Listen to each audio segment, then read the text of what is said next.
सो hello बच्चा लोग, welcome back to the formula and concept revision series. और जहां पे हम लोग बहुत कम से कम समय में सारे कॉन्सेप्ट और फॉर्मूलाज को रिवाइज कर लेते हैं।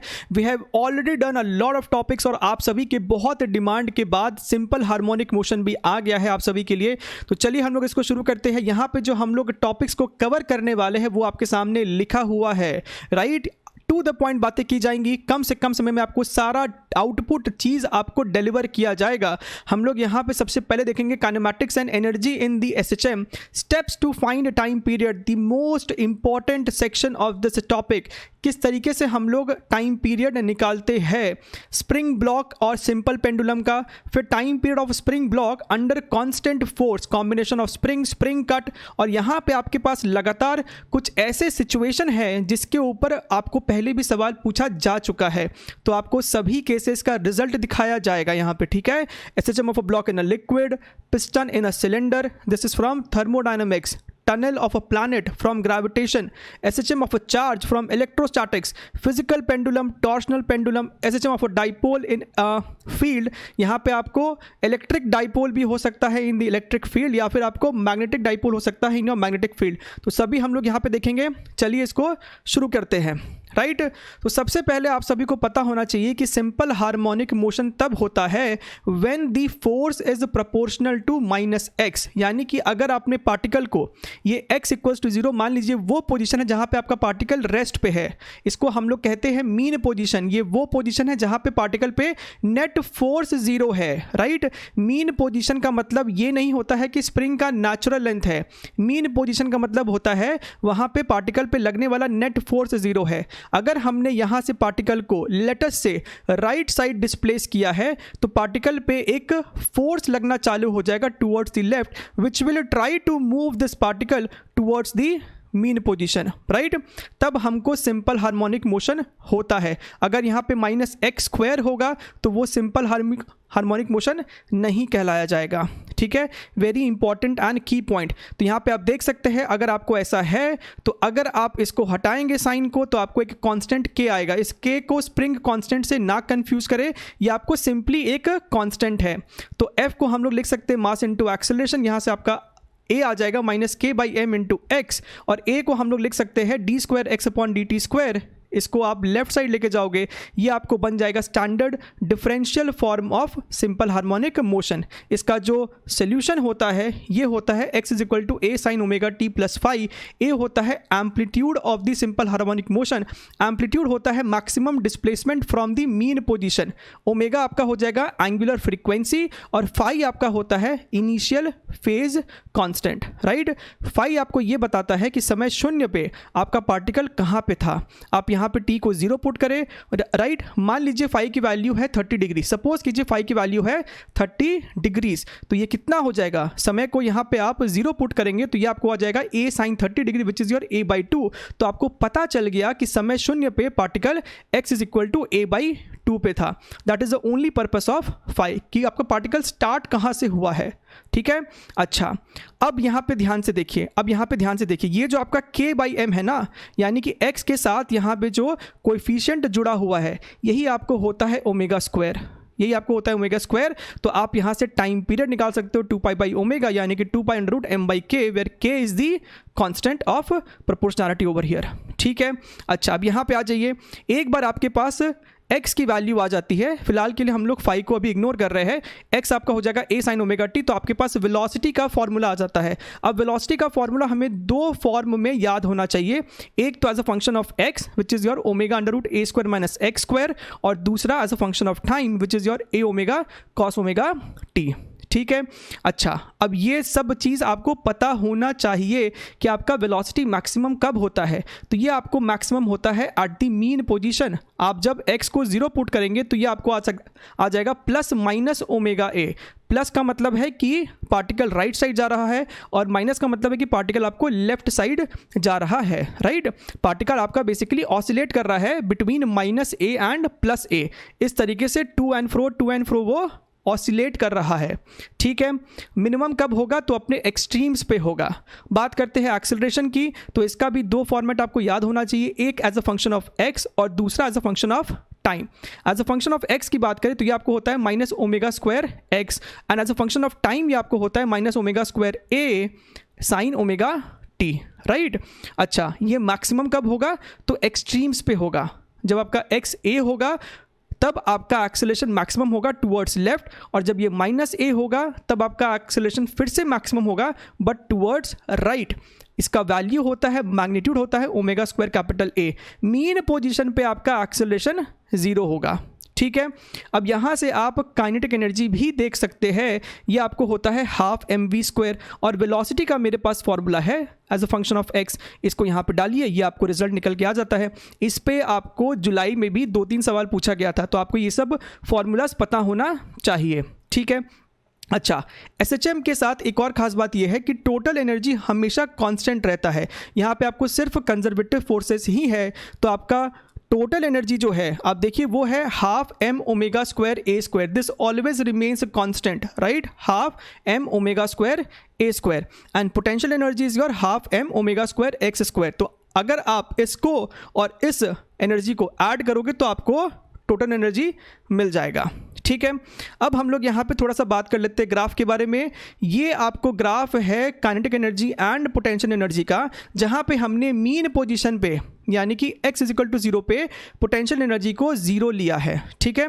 तो आप देख सकते हैं ये जो आपका येलो वाला कर्व है, ये आपको बाय द वे ये yellow curve and green curve दोनों आपको पैराबोलिक कर्व है। तो येलो वाला आप देख सकते हैं कि ये आपको है पोटेंशियल एनर्जी का graph, this green one is your kinetic energy graph, and this dotted line horizontal is your total energy graph, ठीक है।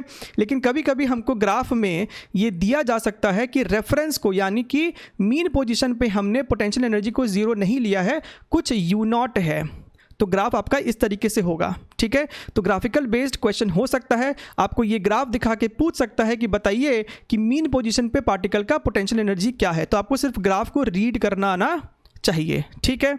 चलिए, अब ये आपको वेरी इंपॉर्टेंट सेक्शन है, देखने में सिंपल लग रहा है लेकिन बहुत इंपॉर्टेंट है। हमें कभी कभी टाइम याद रहना चाहिए। कौन सा टाइम सर? तो पार्टिकल को मीन पोजीशन से हाफ ऑफ द एम्पलीट्यूड जाने में कितना टाइम लगता है, ये डेटा आपको याद रहना चाहिए। 0 to a/2 कितना लगेगा, और a/2 से लेके कैपिटल ए जाने पे उसको कितना टाइम लगेगा, ठीक है।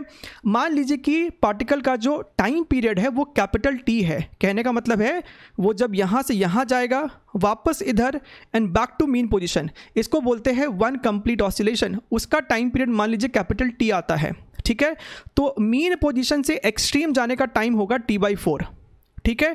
एक्सट्रीम से मीन का टाइम होगा t/4, again t/4 and then t/4, ठीक है। तो आपको सॉल्व कर लेना है कि मीन पोजीशन से a/2 जाने पे कितना टाइम लगता है, राइट। तो मान लीजिए आपका जो इक्वेशन है x is equal to a sine omega t है, तो x की जगह आप क्या पुट करोगे, a/2। आप इसको सॉल्व करोगे, आपको t1 निकल के आ जाएगा कैपिटल T/12। इस डेटा को याद कर लो, बहुत इंपॉर्टेंट डेटा है ये, ठीक है। अच्छा, तो t2 कितना हो जाएगा सर? t2 हो जाएगा t/4, क्योंकि मीन से एक्सट्रीम का टाइम होता है t/4, सो t/4 माइनस t1, ये आपको आ जाएगा t/6। ये आपको याद रहना चाहिए, ठीक है। अगर आपका पार्टिकल मीन पोजीशन पे है यानी कि फेज 0 डिग्री है, 0 है, जब वो अपने राइट एक्सट्रीम पे है तो π/2, वापस जब यहाँ पे है या यहाँ पे है, तो पार्टिकल जब मीन पोजीशन पे होता है तो उसका फेज क्या तो 0 होगा या फिर पाई होगा। लेकिन डिफरेंस क्या है, जब उसका फेज 0 है तब वो राइट साइड जा रहा है, और जब उसका फेज पाई है तब वो लेफ्ट साइड जा रहा है। इसमें बच्चों को कॉन्सेप्चुअल क्लैरिटी नहीं रहता है, ध्यान रखना है। जब पार्टिकल लेफ्ट एक्सट्रीम पे है तो 3π/2, एंड वापस जब आया है तो 2π, राइट। आप उसको 2π बोलो, 0 बोलो, बात एक ही है, ठीक है। चलिए आगे बढ़ते हैं। Steps to find time period. अगर हम बात करें एसएचएम की तो 2 टाइप का एसएचएम अपने को पढ़ना है, एक है आपका लीनियर एसएचएम और एक है अपना एंगुलर एसएचएम, राइट। तो लीनियर का मतलब होता है कि पार्टिकल जो है वो स्ट्रेट लाइन में ही आगे पीछे ऑसिलेट कर रहा है, और एंगुलर में आप समझ सकते हैं कि लीनियर डिस्प्लेसमेंट की जगह एंगुलर डिस्प्लेसमेंट की बात होती है, like in your simple pendulum. तो स्टेप क्या होता है कि आप पार्टिकल को उसके मीन पोजीशन से डिस्प्लेस करें थोड़ा सा। लीनियर के केस में एक्स डिस्प्लेसमेंट दे, और एंगुलर के केस में आप उसको एक थीटा डिस्प्लेसमेंट दें, ठीक है। एक बारी आपने डिस्प्लेसमेंट दे दिया, फिर पता कीजिए कि पार्टिकल पे एक्सेलरेशन कितना लग रहा है, what is the acceleration of the particle, right. Find the linear acceleration by using F is equal to ma, और इस केस में find the angular acceleration that is torque is equal to I into alpha, right? And then try to form this equation. A is equal to minus some constant multiplied by x. वो जो constant होगा ना वही आपका होता है omega square, जहाँ से आप टाइम पीरियड निकाल सकते हो. एंड सेम इस केस में भी आप अल्फा को कैसे भी करके ये इक्वेशन फॉर्म करें, alpha is equal to minus some constant multiplied by theta, और ये जो कॉन्स्टेंट होगा वही आपका होगा ओमेगा स्क्वायर. ठीक है, आप यहाँ पे एग्जांपल के तौर पे देख सकते हैं, ये आपका एक स्प्रिंग ब्लॉक सिस्टम है, सिंपल सिस्टम है.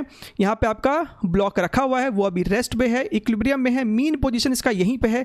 आपने इस ब्लॉक को राइट साइड एक्स से पुल कर दिया है, तो स्प्रिंग फोर्स इस पे लेफ्ट साइड लगना चालू हो जाएगा, क्योंकि आपने उसको डिस्प्लेसमेंट दिया राइट लेकिन फोर्स लग रहा है लेफ्ट, तो F is equal to minus k x. ठीक है, तो माइनस साइन इस वजह से है.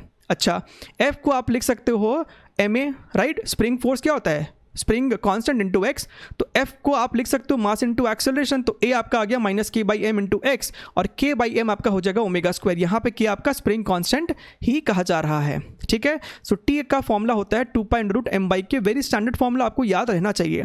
इन the case of simple pendulum, आपने इस पेंडुलम को राइट साइड एक थीटा एंगुलर डिस्प्लेसमेंट दिया है, लेकिन ये थीटा बहुत छोटा होता है, राइट? अब आप ध्यान से देखिए, इस पार्टिकल पे आपको mg साइन थीटा का फोर्स लग रहा है, और इसी फोर्स के वजह से इस O पॉइंट के अबाउट आप टॉर्क का इक्वेशन लिख सकते हो. तो टॉर्क आपका क्या हो जाएगा? फोर्स इनटू L, और यहाँ पे तो L और इस फोर्स के बीच में एंगल 90 डिग्री ही है, राइट? mg cos थीटा के वजह से O पॉइंट पे कोई टॉर्क नहीं होगा, so don't get confused over there. अच्छा, टॉर्क को आप लिख सकते हो I into alpha, and what is I? इस पार्टिकल का इस पॉइंट के अबाउट मोमेंट ऑफ इनर्शिया हो जाएगा ml स्क्वायर, तो आपने उसको लिखा, आपका अल्फा आ जाएगा minus g by L theta, and g by L is going to be your omega square. So time period is 2 pi under root L by g, right? तो इस तरीके से हम लोग टाइम पीरियड सॉल्व कर सकते हैं. हालांकि ये दोनों एक सिंपल केस है, कोई भी आपका सिचुएशन हो, सिंपलेस्ट एंड स्टैंडर्ड तरीका यही होता है. ठीक है, एक एनर्जी मेथड भी होता है, लेकिन यहाँ पे उसका ज़रूरत नहीं पड़ने वाला है. एडवांस लेवल में उसका ज़रूरत पड़ सकता है, अपना काम इससे निकल जाता है. बढ़िया है. अब यहाँ पे ध्यान से देखिए, ये एक बड़ा ही इंपॉर्टेंट ट्रिक है आपके लिए. बेसिकली अगर आपके पास एक स्प्रिंग ब्लॉक सिस्टम है, चाहे वो कैसे भी रखा हो, वो एक इंक्लाइन पे रखा हो, वो वर्टिकली रखा हो, वो इस तरीके से हॉरिजॉन्टली यहाँ पे रखा हुआ है, पार्टिकल पे आपको कोई चार्ज भी हो, इस ब्लॉक पे एक क्यू चार्ज हो, और यहाँ पे एक इलेक्ट्रिक फील्ड भी हो, लेकिन अगर आप ध्यान से देखें तो इन सभी केसेस में कॉमन क्या है? इस पार्टिकल पे एक कांस्टेंट फोर्स लग रहा है. इस केस में ग्रेविटी का mg साइन थीटा, इस केस में डाउनवर्ड डायरेक्शन में mg, इस केस में राइट साइड q इंटू ई, इस केस में राइट साइड एक F0 फोर्स. अगर आपका एक स्प्रिंग ब्लॉक सिस्टम में पार्टिकल एक कांस्टेंट फोर्स के सराउंडिंग में है, आपका टाइम पीरियड वही रहेगा 2 pi under root m by k. तो सर फिर क्या बदला? चेंज आता है सिर्फ और सिर्फ मीन पोजीशन में, सिर्फ और सिर्फ मीन पोजीशन में, right? In this situation mean position के वक्त स्प्रिंग नेचुरल लेंथ में था. अब क्या होगा कि स्प्रिंग अपने नेचुरल लेंथ में नहीं होगा. यहाँ पे आप देख सकते हैं स्प्रिंग में कुछ एक्सटेंशन होगा, आप वो एक्सटेंशन सॉल्व भी कर सकते हो. इस केस में हो जाएगा mg अपॉन के, इस केस में हो जाएगा mg साइन थीटा अपॉन के, इस केस में हो जाएगा QE अपॉन के, राइट? यहाँ पे हो जाएगा F0 अपॉन के. तो मीन पोजीशन बस चेंज हुआ है, लेकिन टाइम पीरियड वही रहने वाला है. Very important point. ठीक है, यहाँ पे आप देखिए कॉम्बिनेशन ऑफ स्प्रिंग. अगर आपका स्प्रिंग सीरीज में है तो इक्विवेलेंट स्प्रिंग कांस्टेंट का फॉर्मूला होता है K1 K2 upon K1 plus K2. ये एग्जैक्ट वही फॉर्मूला है जो कि रेजिस्टेंस में पैरेलल में होता है. और यहाँ पे अगर आपका दो स्प्रिंग पैरेलल में है तो आपका जो इक्विवेलेंट होगा सिंपली K1 प्लस K2 हो जाएगा. ठीक है, अब यहाँ पे एग्जाम्पल के थ्रू आपको समझाया जाएगा कि सिर्फ एक यही डायग्राम नहीं होता है स्प्रिंग के पैरेलल होने का. अगर आपका स्प्रिंग का अरेंजमेंट इस तरीके का है तो ये भी आपको बेसिकली पैरेलल सिचुएशन ही है. ठीक है, तो यहाँ पे भी अगर आपसे कोई ये इक्विवेलेंट के पूछेगा तो वो आपको हो जाएगा सिंपली K1 प्लस K2. तो आप यहाँ लिखेंगे T is equal to 2 pi under root m upon K1 plus K2. यहाँ पे आपके पास एक और एग्जांपल है जस्ट फॉर योर प्रैक्टिस. दो स्प्रिंग यहाँ पे सीरीज में है, ये वाला दोनों पैरेलल में है, और यहाँ का इक्विवेलेंट और यहाँ का इक्विवेलेंट वो दोनों भी आपस में पैरेलल में है. तो 2K और 2K का हो जाएगा आपको K और K का ये दोनों का हो जाएगा 2K. So 2K plus K is your 3K. आपने इसको सॉल्व कर लेना है फिर. ठीक है, चलिए स्प्रिंग कट, राइट। तो इसका भी कॉन्सेप्ट पता होना चाहिए कि स्प्रिंग के केस में जो प्रॉपर्टी है ना कि spring constant into length always remains constant, इसी का ही अपने को इस्तेमाल करना। ये आपके पास एक स्प्रिंग है जिसका स्प्रिंग कांस्टेंट k है, लेंथ l है। आपने अगर इसको कट करा है जहां पे ये वाला लेंथ अब L1 है, ये वाला लेंथ L2 है, तो इसका स्प्रिंग कांस्टेंट अपने को निकालना आना चाहिए। K1 और K2 क्या होगा, तो हमारे पास क्या है कि इनका प्रोडक्ट हमेशा सेम रहना चाहिए। So K into L is equal to K1 into L1 is equal to K2 into L2। तो आप यहाँ से K1 सॉल्व कर लोगे K into L upon L1 and K2 is K into L upon L2। Example के तौर पे आपके पास ये स्प्रिंग था, आपने इसको 3 इक्वल हिस्सा में काट दिया है, L/3 L/3 एंड L/3। तो इन सभी का जो स्प्रिंग कांस्टेंट होगा वो आपको हो जाएगा 3 times of the original spring constant, ठीक है। 2 ब्लॉक सिस्टम, इस पे आपको जुलाई में सवाल पूछा जा चुका है, तो आपको यहाँ पे समझाया जा रहा है। आपको ये कॉन्सेप्ट को फिलहाल याद रख लेना है, ध्यान में रखना है कि रिड्यूस मास का फॉर्मूला होता है m1 m2 upon m1 plus m2।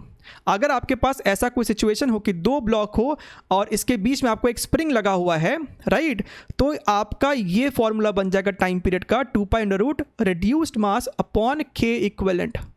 यहाँ पे रिड्यूस्ड मास हो जाएगा m और 2m का, लगाइए ये वाला फॉर्मूला, ये आपको हो जाएगा 2m/3 और k इक्विवेलेंट आपका हो जाएगा k plus 2k which is your 3k।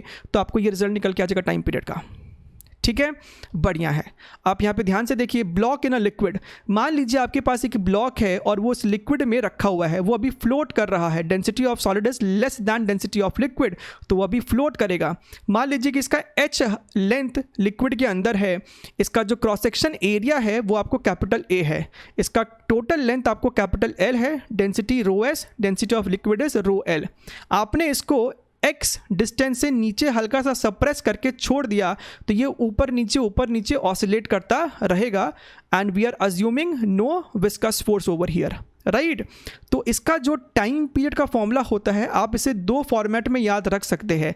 एक तो आपका ये वाला फॉर्मेट हो गया 2 पाई अंडर रूट h/g, कितना लेंथ नीचे है अपॉन g, राइट। और ये भी फॉर्मेट को आपको याद रखना चाहिए 2 pi under root m upon cross section area density of liquid into gravity, ठीक है। और ये h कभी कभी हमको सॉल्व करना पड़ सकता है, तो वो आप कर सकते हैं using the concept of buoyant force. ये रिजल्ट निकल के आता है ρs upon ρl is equal to h upon capital L, ठीक है। SHM of a piston in a cylinder, मान लीजिए ये आपके पास एक पिस्टन है, इसका मास m है, क्रॉस सेक्शन एरिया a है, इसके अंदर आपको गैस भरा हुआ है और बाहर का प्रेशर आपको P0 है, ये लेंथ आपको h है, तो वॉल्यूम ऑफ दिस गैस हो जाएगा आपको h इंटू एरिया, ठीक है। अब यहाँ पे आपने इस पिस्टन को थोड़ा सा डिस्टर्ब करके छोड़ दिया, आपने इसको सपोज कीजिए नीचे हल्का सा प्रेस किया है by a small distance x, right. तो ये आपको ऊपर नीचे फिर ऑसिलेट करना चालू कर देगा। आप देख सकते हैं कि अगर आपने इसको कंप्रेस किया है तो अंदर का वॉल्यूम डिक्रीज होगा तो प्रेशर बढ़ेगा, तो ये वापस से ऊपर भागने की कोशिश करेगा, राइट। तो रिस्टोरिंग फोर्स होगा, आप ये बात फील कर पा रहे हैं। फिलहाल आप इन 2 रिजल्ट को ध्यान में रखें। अच्छा, यहाँ पे आपको जो प्रोसेस दिया रहेगा it can be either your isothermal या फिर एडियाबैटिक, इसके अलावा भी कुछ और हो सकता है, लेकिन ये 2 केस अपने लिए इनफ है। आपने अगर इसको कंप्रेस किया है तो क्या प्रोसेस रहा है अंदर, अगर प्रोसेस आइसोथर्मल है तो टाइम पीरियड का फॉर्मूला ये होगा, और अगर एडियाबैटिक है तो नीचे बस एक गामा भी मल्टीप्लाई हो जाएगा, ठीक है। ms mass of the piston, v0 volume of the gas, p0 external pressure बाहर का प्रेशर है, और area is area of cross section, ठीक है। चलिए हम लोग आगे बढ़ते हैं। SHM in tunnel in a planet, right. तो मान लीजिए ये आपका धरती है और आपने डायमीटर के अक्रॉस एक टनल डिग करा है, तो अगर इसके अंदर कोई पार्टिकल है तो वो आपको टू एंड फ्रो ऑसिलेट करेगा about the centre of the अर्थ, और उसका टाइम पीरियड का फॉर्मूला आपको होता है 2 pi under root r/g, where r is radius of the Earth, right. आप इसका डेरिवेशन कर सकते हैं, आप इसको इसके सेंटर से right side small r distance का डिस्प्लेसमेंट दीजिए, फिर आप इस पे निकालिए what is the acceleration, you can easily solve it. अगर आपका पार्टिकल डायमीटर के अक्रॉस टनल ना क्रिएट करके किसी कॉर्ड के अक्रॉस टनल को बनाया गया है, स्टिल ये आपको ऐसे ऑसिलेट तो करेगा। यहाँ पे आपके सामने अभी एक एनिमेशन भी आ रहा होगा कि किस तरीके से वो ऑसिलेट कर रहा होगा, but still the formula remain same 2 pi under root r/g, ठीक है, बढ़िया है। और यहाँ पे सर g क्या है, so gravity on the surface of the planet, in the case of earth 9.8 या फिर 10, ठीक है, SHM ऑफ अ चार्ज। अब यहाँ पे आप ध्यान से देखिए, इस दोनों वैरायटी पे सवाल पहले भी पूछा जा चुका है। ये दोनों चार्ज आपका फिक्स्ड है, right, small q and small q। आपके पास एक माइनस कैपिटल Q का चार्ज है, आपने इसको ऊपर की तरफ एक स्मॉल डिस्प्लेसमेंट x दिया है, तो वो ऊपर नीचे ऑसिलेट करेगा। ठीक है, ये डिस्टेंस स्मॉल d है, ये डिस्टेंस भी स्मॉल d है। इस चार्ज का mass small m and charge is minus q, right. तो टाइम पीरियड का फॉर्मूला होता है 2.m d cube upon 2 capital K capital Q small q। K क्या होता है, तो वही 9 × 10⁹, राइट। अगर यहाँ पे आपको पॉजिटिव चार्ज है कैपिटल Q, तब ये ऐसे ऑसिलेट नहीं कर सकता है, वो इस तरीके से ऑसिलेट करेगा, और इसका टाइम पीरियड आपको इतना हो जाएगा, नीचे बस 4 होगा, यहाँ पे 2 है, यहाँ पे 4 होगा। ठीक है, तो आप फॉर्मूलेस को इजीली याद भी रख सकते हो। अब आप देखिए फिजिकल पेंडुलम, हमने शुरुआत में देखा था एक सिंपल पेंडुलम, राइट, लेकिन कोई भी बॉडी आप पेंडुलम की तरह उसको बिहेव या ट्रीट करा सकते हो, राइट। तो इस O पॉइंट के अबाउट ये आपका जो एक बॉडी है वो इस तरीके से टू एंड फ्रो ऑसिलेट करने वाला है। C क्या है सर, तो C आपका होगा centre of mass of the body. तो इसका फॉर्मूला होता है T = 2.I/mgd। आपको कंडीशन याद रखना है, I is the moment of inertia of the body about point O, D is the separation between point of suspension and centre of mass. ठीक है, एग्जाम्पल के तौर पे आपके सामने यहाँ पे एक रिंग है जो कि इस पॉइंट के अबाउट हिंज्ड है और ये इस तरीके से ऑसिलेट कर रहा है, मान लीजिए। ठीक है, तो यहाँ पे D क्या हो जाएगा, कैपिटल R। यहाँ पे I क्या होगा, moment of inertia of the ring about this point, जो कि आपको हो जाएगा through parallel axis theorem mr² + mr² which is your 2mr²। आप इसको सॉल्व करेंगे, आपको आंसर आ जाएगा, राइट। टॉर्शनल पेंडुलम, बहुत से बच्चे इसको मिस करते हैं, सवाल आया हुआ है इस पे भी पहले, राइट। तो यहाँ पे क्या है, आपके पास एक वायर है, अगर आप इस वायर को ट्विस्ट करोगे तो वो दोबारा से अपना नॉर्मल शेप में आने की कोशिश करेगा, वो एक टॉर्क देगा। ठीक है, तो इस वायर से मान लीजिए ये एक डिस्क है, m मास का, r इसका रेडियस है, इसका मोमेंट ऑफ इनर्शिया अपने I मान लेते हैं। ठीक है, ये डिस्क नहीं होके कुछ और भी हो सकता था। अगर आपने इस डिस्क को थीटा एंगल से इस तरीके से एंटी क्लॉकवाइज रोटेट किया है, तो इस वायर के ट्विस्टिंग के कारण एक क्लॉकवाइज टॉर्क डेवलप होगा, और उस टॉर्क का जो फॉर्मूला होगा that is given by C × theta, where C is the torsional constant of the wire, right. अब क्योंकि आपने थीटा दिया है एंटी क्लॉकवाइज, टॉर्क लगने वाला है क्लॉकवाइज, तो यहाँ पे माइनस साइन है। टॉर्क को हम लोग I × अल्फा भी लिख सकते हैं, where I is the moment of inertia of this body about this point, right, about this axis basically. तो यहाँ से आपका अल्फा आ जाएगा इतना, और टाइम पीरियड आपका हो जाएगा 2.I/c। ठीक है, बढ़िया है। SHM of a dipole in a field, अगर आपके पास एक इलेक्ट्रिक डाइपोल है, इलेक्ट्रिक फील्ड है, और अगर हमने इस डाइपोल को एक छोटा सा एंगुलर डिस्प्लेसमेंट दिया है, तो इस पर टॉर्क लगता है, आप सभी को पता है P sin थीटा, जिसकी वजह से ये ऑसिलेट करेगा, ये उसका फॉर्मूला है। इन the case of a magnetic dipole, ये आपको एक बार मैग्नेट भी हो सकता है, राइट, जिसका मैग्नेटिक मोमेंट m है, फील्ड यहाँ पे B है, इसका टाइम पीरियड ये होगा। ठीक है, अब यहाँ पे देखिए time period of simple pendulum in different condition, very important. मान लीजिए आपके पास एक पेंडुलम है जो कि लिफ्ट के अंदर है, लिफ्ट आपको ऊपर की तरफ एक्सेलरेट कर रहा है या फिर नीचे की तरफ एक्सेलरेट कर रहा है, या फिर आपका जो ये पेंडुलम है वो किसी कार के अंदर है और वो कार आपको राइट साइड एक्सेलरेट कर रही है। तो टाइम पीरियड का आपको ये वाला फॉर्मूला ध्यान रखना है, 2.L/g इफेक्टिव, राइट। अब लॉज ऑफ मोशन में हम लोग ये पढ़ के आते हैं कि इस केस में g इफेक्टिव होता है a + g, इस केस में होता है g - a, और इस केस में होता है √a² + g²। आप g इफेक्टिव को यहाँ पे लगाएंगे और हर केस का आपको टाइम पीरियड निकल के आ जाएगा। ठीक है, अच्छा, लास्ट टॉपिक है अपना ये super position of simple harmonic motion. आपके पास मान लीजिए दो SHM का इक्वेशन है, A1 sin ωt and A2 sin ωt + phi। आप अगर इसको जोड़ेंगे, सुपर इम्पोज करेंगे, तो ये रिजल्ट आता है जहां पे A नेट का फॉर्मूला होता है ये वाला, this is just like your vector addition, right. अब यहीं पे आपका पूरा ट्रिक छुपा हुआ है। ये आपका A1 है, तो A1 हमने यहाँ पे ड्रॉ कर दिया एज ए रेफरेंस, राइट।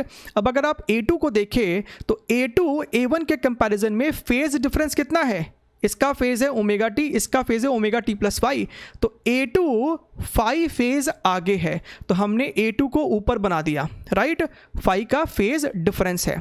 अब A1 और A2 का रिजल्टेंट निकाल दीजिए, विच is your A0 A net, और इसका फॉर्मूला हमें पता है। अब हमें यहाँ पे थीटा भी चाहिए रहेगा कि आपका ये जो रिजल्टेंट एम्पलीट्यूड आया है वो A1 से अब कितना आगे है, तो सर वो थीटा आगे है, तो यहाँ पे आप अब थीटा को ही लिखेंगे। ठीक है, एग्जाम्पल में आप ध्यान से देखिएगा, थोड़ा सा अलग एग्जाम्पल लिया गया है। यहाँ पे जो दो इक्वेशन लिया गया है 3 sin omega T plus 30 degree and 4 sin omega T plus 120 degree. यहाँ पे आप ध्यान से देखिए तो जो ये 3 है उसके पास पहले से ही एक इनिशियल फेज है 30 डिग्री। हमने यहाँ पे 3 को ही रेफरेंस ले लिया, हमने उसको बना दिया हॉरिजॉन्टल। भैया ध्यान से सुनिएगा चीज़ों को, हमने यहाँ पे 3 को ही रेफरेंस लिया है।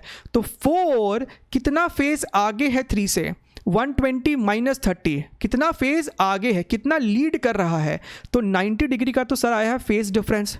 अब 3 और 4 का निकालिए रिजल्टेंट, वो आपको आ जाएगा 5। तो यहाँ पे आप लिखेंगे 5, और क्योंकि हमने 3 को रेफरेंस लिया था तो ओमेगा टी प्लस 30 और इसके ऊपर कितना होगा और एंगल, यानी कि ये जो 5 है वो 3 से कितना आगे है, राइट। तो थीटा हम 30 के बाद और ऐड करेंगे, बात समझ रहे हो ना। और थीटा कितना होता है वो आप यहाँ पे सॉल्व कर सकते हो, tan इनवर्स 4/3, राइट। बढ़िया है, ये वाला टॉपिक मात्र 55 सेकेंड्स में हमने इस चैनल पर डिस्कस किया है। इसका लिंक आपको ऊपर भी कहीं आ रहा होगा, नीचे भी मिल जाएगा, आप इसको ज़रूर जाके देख सकते हैं। This is too an important topic. I hope आपको ये पूरा सेशन समझ में आया है, आपको बहुत यूज़फुल लगा होगा। यूज़फुल लगा है तो डेफिनेटली इस वीडियो को लाइक करना बनता है, शेयर करना बनता है, subscribe the channel, hit that bell icon. हम लोग मिलते रहेंगे और वीडियोज़ में, तब तक टेक केयर, बाय बाय।